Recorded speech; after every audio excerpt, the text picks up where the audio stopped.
Today, everyone, we interviewed an inspector from the Bureau of Fire Protection who shared valuable insights about fire safety, disaster preparedness, and community resilience.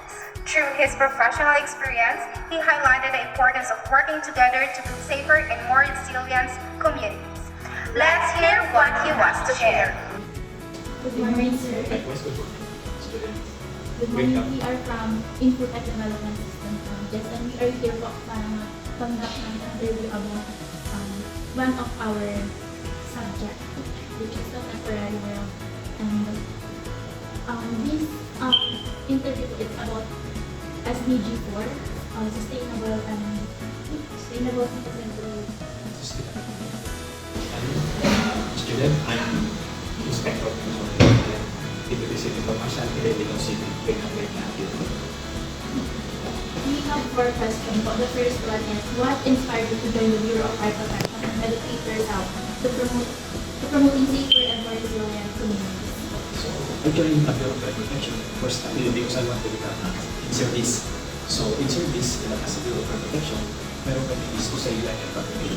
So, in terms of the civil and property, na as a member of the Bureau of Protection, balik na protektahan na namin hindi lang sa amin, kundi yung pamayanan natin.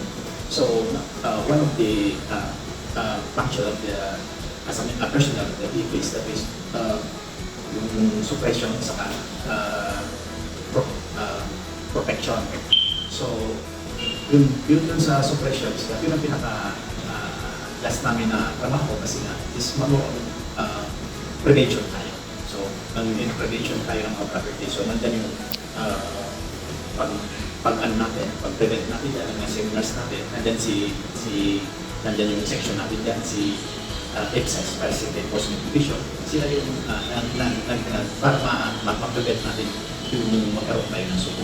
So, anong ginagawa ni EPSAS? So, number one factor lang is na nagkakanak sila na mga inspection, tapos sa mga structure ng mga building. So, after sa inspection ng mga structure ng mga building, sinisecure nila na mayroong proper preparedness ng building. So, hindi na magkaroon ng suko. So, and then, through implementation of the Philippines. Doon naman sa suppression is yun ang last natin ng permit. So, pag isunin, so kami tinatawagan. So, yun, inapunan natin ang apoy sa early as much as possible, hindi na yung apoy.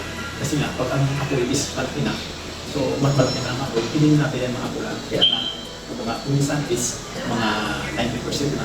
So, minsan, sinusubok na natin. So, kasi nga 90% na, pinoprotektahan na lang natin yung mga adjacent ng mga building niya or adjacent houses. So, yun, totally pag ano na 90%. So, pinoprotektahan na lang natin yung mga adjacent ng mga building or houses. So the second question po, based on your experience, how can the Bureau of Fire Protection and the community work together to improve fire safety incident and disaster preparedness in our city environment? So, mayroon programa tayo dun sa city protection, maraming programa. Yung Uplan Likas ng Pamayanan.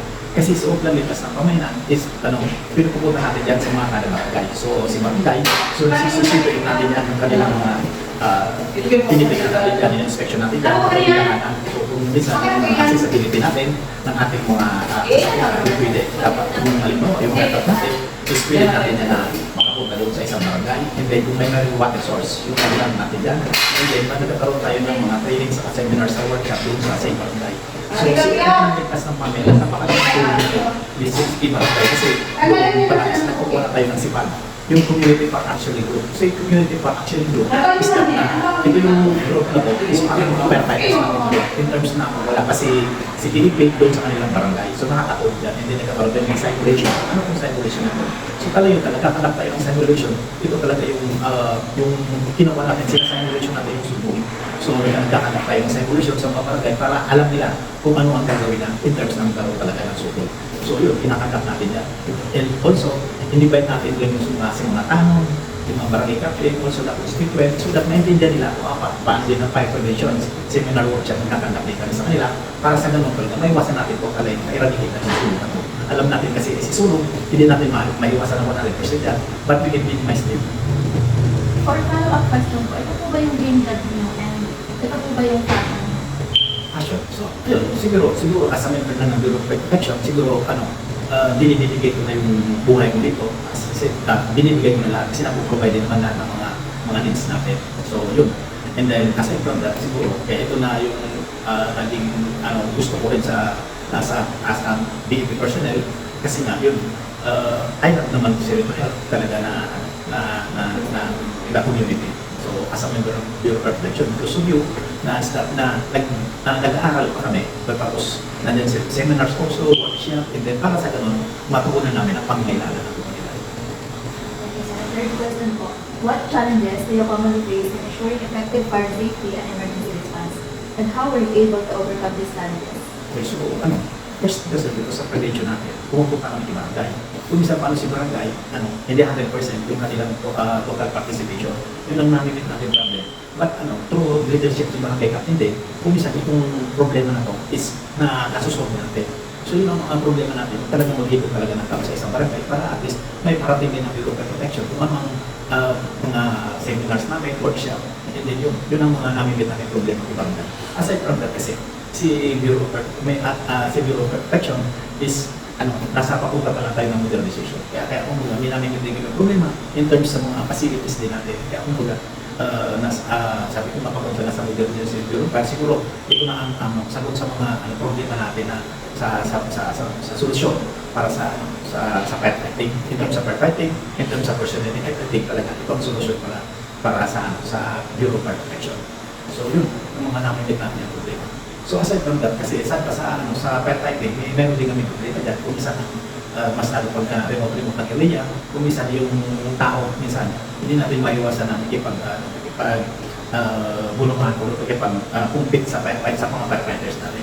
Kaya yun ang mga minsan namimit natin problema na dapat sa mga barangay na may mga volunteer na para sa maiwasan natin yung mga ganito ng mga case na yun, sila gusto na pula-pula ng ako. Which is the firefighting, yun ang trabaho nila.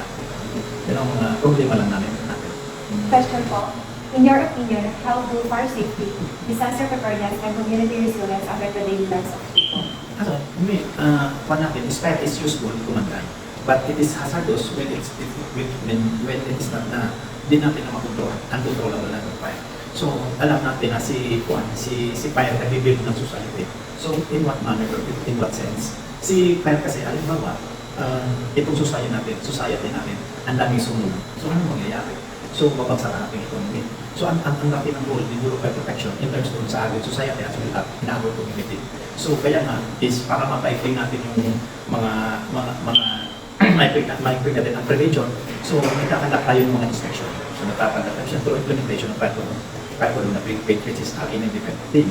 So, aside from that, kung sinabi ko nga is, if it is uncontrollable, hindi natin malalaman kung gaano kalawak, kung gaano natin kalawak ang magiging effect nito. So kaya nga why it is the reason why the Bureau of Protection was born, para at least making natin yung inspection, and then para ma-prevent na natin itong mga sunog na to.